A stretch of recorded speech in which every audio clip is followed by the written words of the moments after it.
আচ্ছা ধরুন আপনি টিকিট না কেটে সটান উঠে পড়লেন ট্রেনে, কিন্তু টিটি আপনাকে ধরলই না, আপনার কাছে কিন্তু টিকিটও নেই, বা আপনার কাছে টিকিট নেই শুনেও ফাইন করলো না টিটি। কি মনে হচ্ছে না এমন আবার হয় নাকি? কিন্তু এমনটাই হয়, সত্যিই হয়। রয়েছি আমি সুপ্রিয়। কিভাবে টিকিট ছাড়া যাত্রা করা যায় ভারতীয় রেলে, সেটাই আপনাকে জানাবো TV9 ডিজিটালের আজকের বি ফর বিজনেস। এই ধরনের যে ছাড় বা সুযোগ, ভারতীয় রেল এটাকে বলে মিলেনিয়াম গিফট। 2000 সালে এই বিশেষ স্কিম শুরু হওয়ায় একে মিলেনিয়াম গিফট বলা হয়ে থাকে। আসলে ছাত্রছাত্রীদের স্কুল বা পড়াশোনা করতে যাওয়া আসার খরচ কমাতেই রেলের তরফে দেওয়া হয় বিনামূল্যে মান্থলি সিজন টিকিট। অর্থাৎ যে কেউ কিন্তু এই ফ্রিয়ে রেল যাত্রা করার সুযোগ পাবে না। রেলের নিয়ম বলছে যেসব ছাত্ররা দশম শ্রেণী বা তার নিচের কোনো ক্লাসে পড়ে ও যে সমস্ত ছাত্রীরা দ্বাদশ শ্রেণী বা তার নিচের কোনো ক্লাসে পড়ে তারাই এই ফ্রি টিকিটের সুবিধা পাবে। তবে যে কোনো দূরত্বে যাওয়ার জন্য এই সুবিধা নেওয়া যাবে না।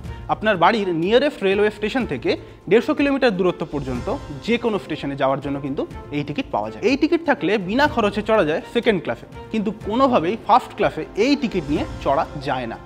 এছাড়াও কোনো মেল, এক্সপ্রেস বা সুপারফাস্ট ট্রেনে এই মান্থলি সিজন টিকিট নিয়ে চড়া যায় না।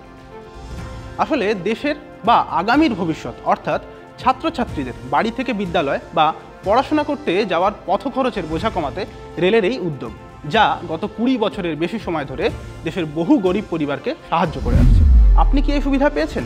যদি না পেয়ে থাকেন তাহলে যোগাযোগ করুন আপনার নিয়ারেস্ট রেলওয়ে স্টেশনের টিকিট কাউন্টারে। আর এই ধরনের বিষয়ে জানতে হলে দেখতে থাকুন TV9 ডিজিটাল।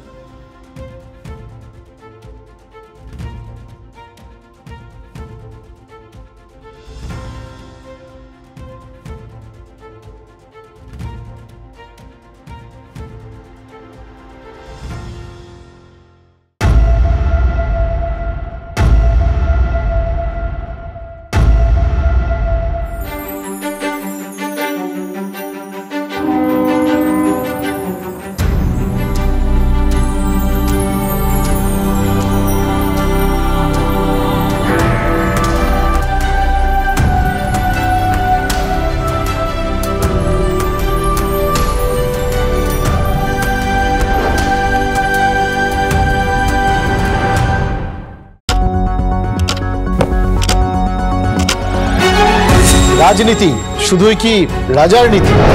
রাজা উজিরের চোখে নয়, আপনার আমার চোখে সমাজের ছবি। কঠিন কথা সহজভাবে না বললেই নয়। প্রতিদিন রাত 9টায় TV9 বাংলায়। TV9 বাংলা না দেখলেই নয়।